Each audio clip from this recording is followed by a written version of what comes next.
അന്ത്യനാളിൽ നമ്മെ ചേർക്കുവാൻ വീണ്ടും വരുന്നവനായ യേശുക്രിസ്തുവിന്റെ നാമത്തിൽ ഏവർക്കും സ്നേഹ വന്ദനം. ഇന്നത്തെ ചിന്തയ്ക്കായി നൽകപ്പെട്ട ചിന്താവിഷയം മാരനാഥ, കാത്തിരിപ്പിലെ ജീവിതം എന്നുള്ളതാണ്. മാരനാഥ എന്നത് ഒരു അരാമ്യ പദമാണ്. അതിനർത്ഥം നമ്മുടെ കർത്താവ് വരുന്നു, അല്ലെങ്കിൽ കർത്താവെ വരേണമേ എന്നുള്ളതാണ്. ആദിമ ക്രിസ്ത്യാനികൾക്കിടയിൽ ഉപയോഗിച്ചിരുന്ന ഒരു പ്രാർത്ഥനയും പ്രതീക്ഷയും അടങ്ങിയ വാക്കാണ് ഇത്. കർത്താവ് വീണ്ടും വരുമെന്ന വിശ്വാസമാണ് ഇതിൽ അടങ്ങിയിരിക്കുന്നത്. 1 കൊരിന്ത്യർ 16 അധ്യായം 22 വാക്യത്തിൽ ഇത് അടങ്ങിയിട്ടുണ്ട്. ക്രിസ്മസിന് മുന്നോടിയായിട്ടുള്ള നാളുകൾ ക്രിസ്തീയ സഭ ആഗമന നാളുകളായിട്ടാണ് ആചരിക്കുന്നത്. കർത്താവിന്റെ വരവിനെക്കുറിച്ച് ഓർക്കുവാനും അതിനായി ഒരുങ്ങുവാനുമായി ക്രിസ്തീയ വിശ്വാസികളെ സജ്ജരാക്കുന്നതിന് വേണ്ടിയാണ് ഇപ്രകാരം ചെയ്യുന്നത്. കർത്താവിന്റെ വരവിനായുള്ള കാത്തിരിപ്പ് എന്നത് വെറും ചടങ്ങായി മാത്രം ചെയ്യേണ്ട കാര്യമല്ല, മറിച്ച് ആത്മാർത്ഥതയോടും പ്രത്യാശയോടും ഉത്തരവാദിത്വബോധത്തോടും കൂടി നിർവഹിക്കേണ്ട ഒന്നാണ്. നൽകപ്പെട്ട പാഠഭാഗങ്ങളിലൂടെ കർത്താവിന്റെ വരവിനായുള്ള കാത്തിരിപ്പിൽ നാം അനുവർത്തിക്കേണ്ട കാര്യങ്ങളെക്കുറിച്ച് നമുക്ക് ചിന്തിക്കാം. ഒന്നാമത്തെ ചിന്ത, ദൈവിക ലക്ഷ്യങ്ങളുടെ സാക്ഷാത്കാരത്തിനായി കാത്തിരിക്കുക. ദൈവിക ലക്ഷ്യങ്ങളുടെ സാക്ഷാത്കാരത്തിനായി കാത്തിരിക്കുക.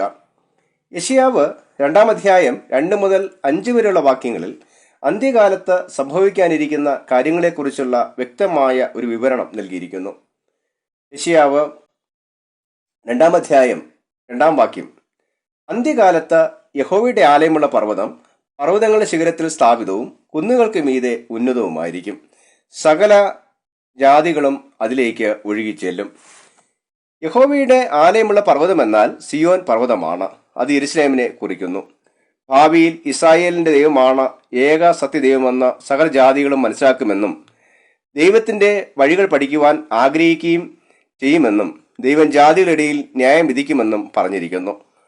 ജാതികൾ സത്യദൈവത്തെയും ദൈവവഴികളെയും തിരിച്ചറിയുമ്പോൾ അവരുടെ ജീവിതത്തിന് രൂപാന്തരം സംഭവിക്കുന്നു.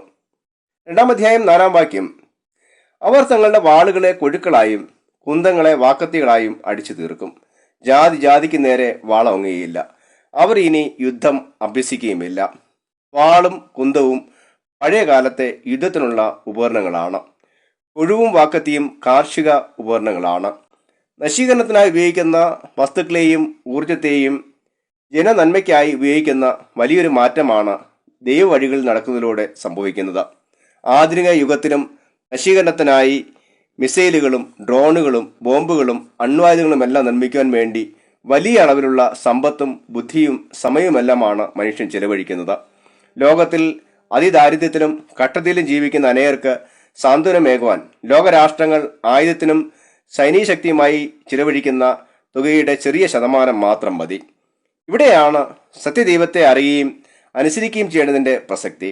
രാജ്യങ്ങൾ തമ്മിൽ മാത്രമല്ല, വ്യക്തികൾ തമ്മിലും സമൂഹങ്ങൾ തമ്മിലും പരസ്പര വിദ്വേഷത്തിന്റെയും അസൂയയുടെയുമൊക്കെ പേരിൽ കോടതികളിലും മറ്റു തരത്തിലുമെല്ലാം ചിലവഴിക്കുന്ന സമ്പത്തും സമയവും ഊർജവുമെല്ലാം മറ്റുള്ളവരുടെ നന്മയ്ക്കുമായി ഉപയോഗിക്കപ്പെടണം. ഇതാണ് ദൈവിക ലക്ഷ്യം. കർത്താവിന്റെ വരവിനായി കാത്തിരിക്കുന്ന ക്രിസ്തീയ സമൂഹം ഈ ദൈവിക ലക്ഷ്യങ്ങളെ പ്രാവർത്തികമാക്കുകയും അതിനായി പരിശ്രമിക്കുകയും ചെയ്യേണ്ടതുണ്ട്. രണ്ടാമത്തെ ചിന്ത, അലസത വെടിഞ്ഞ ഒരുക്കത്തോടെ കാത്തിരിക്കുക.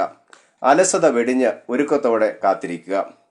വെളിപ്പാട് പുസ്തകം 22 അധ്യായം 10 മുതൽ 21 വരെയുള്ള വാക്യങ്ങളിൽ അലസത വെടിഞ്ഞ് കർത്താവിന്റെ വരവിനായി കാത്തിരിക്കേണ്ടതിന്റെ പ്രാധാന്യത്തെക്കുറിച്ച് പറഞ്ഞിരിക്കുന്നു.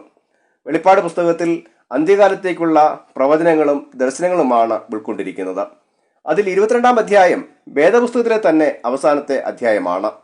അന്ത്യകാലത്ത് കർത്താവിന്റെ വരവിന് മുന്നോടിയായി സംഭവിക്കാനിരിക്കുന്ന കാര്യങ്ങളുടെ വിവരണത്തിന് ശേഷം ഈ പുസ്തകത്തിൽ പറഞ്ഞിരിക്കുന്ന കാര്യങ്ങൾ സംഭവിക്കുവാനുള്ള സമയം അടുത്തിരിക്കുന്നുവെന്നും അതുകൊണ്ട് അവ മുദ്രയിടരുതെന്നും പറഞ്ഞിരിക്കുന്നു.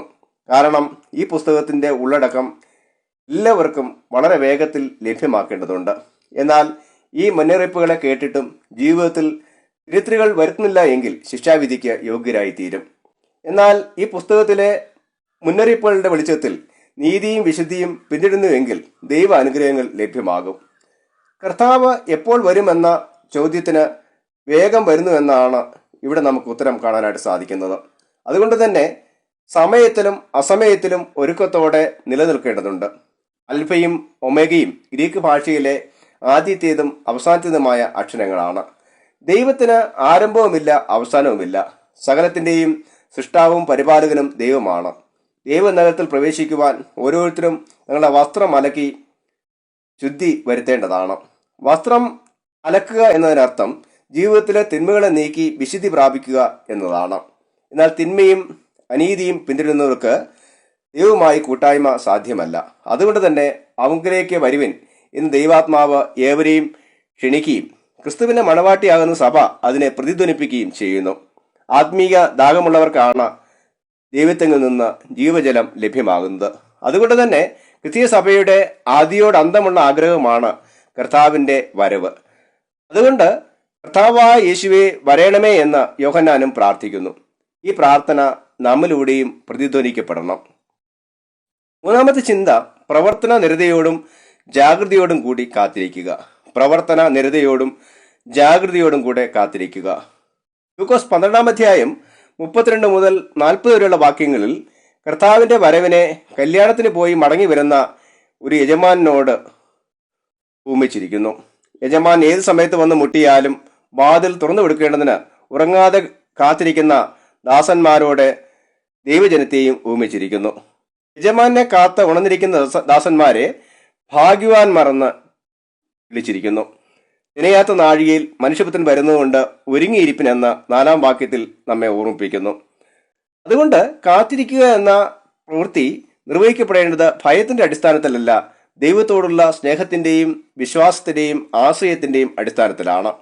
കാത്തിരിക്കുക എന്നാൽ എന്താണ് എന്ന് 12-ാം അധ്യായം 32 മുതൽ 35 വരെയുള്ള വാക്യങ്ങളിൽ കാണുന്നു. ചെറിയ ആട്ടിൻകൂട്ടമേ ഭയപ്പെടരുത്, നിങ്ങളുടെ പിതാവ് രാജ്യം നിങ്ങൾക്ക് നൽകുവാൻ പ്രസാദിച്ചിരിക്കുന്നു. ഈ ലോകപ്രകാരം ദരിദ്രരെങ്കിലും ദൈവത്തിലുള്ള ആശ്രയത്തിൽ ജീവിക്കുകയും ദൈവപ്രസാദം ലഭ്യമാക്കുകയും വേണം. ഈ ലോകപ്രകാരമുള്ള സമ്പത്തിൽ ആശ്രയിക്കാതെ ഔദാര്യ ദാനങ്ങൾ നൽകുകയും കള്ളൻ അടുക്കുകയോ പുഴുക്കെടുക്കുകയോ ചെയ്യാത്തതും അഴുകിപ്പോകാത്തതും തീർന്നു പോകാത്തതുമായ സ്വർഗീയ നിക്ഷേപം കരസ്ഥമാക്കണം.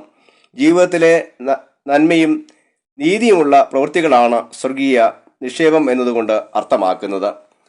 അര കെട്ടുക എന്നതിനർത്ഥം പ്രവർത്തന സന്നദ്ധതയാണ്. ദൈവിക ദൗത്യങ്ങൾ നമ്മിലൂടെ നിർവഹിക്കപ്പെടണം. വിളക്ക് കത്തിക്കൊണ്ടിരിക്കുക എന്നതിനർത്ഥം ഉണർന്ന ജാഗ്രതയോടെ ആയിരിക്കുക എന്നതാണ്. പ്രാർത്ഥനയിലൂടെയും വിശ്വസ്തതയിലൂടെയും നന്മയും സത്യം നിറഞ്ഞ പ്രവർത്തനങ്ങളിലൂടെയുമാണ് ക്രിസ്തീയ ജീവിതത്തിലെ ഉണർവും ജാഗ്രതയും പ്രകടമാക്കുവാൻ കഴിയുന്നത്. മാറനാഥ കർത്താവെ വേഗം വരയണമേ എന്ന പ്രാർത്ഥന നമ്മിലെ വിശ്വാസത്തെ ഉറപ്പിക്കുവാനും കർത്താവിന്റെ വരവിനായി നമ്മെ തന്നെ ഒരുക്കുവാനും ക്ഷമയോടെ കാത്തിരിക്കുവാനും പ്രാപ്തമാക്കുന്നു. നമ്മുടെ ഇഷ്ടങ്ങൾക്കും താല്പര്യങ്ങൾക്കും അനുസൃതമായല്ല, ദൈവിക ലക്ഷ്യങ്ങളുടെ സാക്ഷാത്കാരത്തിനായി നാം കാത്തിരിക്കേണ്ടതുണ്ട്. നമ്മുടെ ജീവിതത്തിലെ അലസതകൾ വിടുകയും കർത്താവിന്റെ ന്യായവിധിയെക്കുറിച്ച് ബോധ്യമുള്ളവരാകുകയും ജീവിതത്തിൽ തിരുത്തലുകൾക്ക് വിധേയരാകുകയും വേണം. അതോടൊപ്പം പ്രവർത്തന നിരതയും ജാഗ്രതയുമുള്ളവരായും നാം തീരേണ്ടതാണ്. കർത്താവിന്റെ വരവിനായി നമ്മെ തന്നെ ഒരുക്കുവാനും കാത്തിരിക്കുവാനും ദൈവം നമ്മെ സഹായിക്കുമാറാകട്ടെ. ആമേൻ.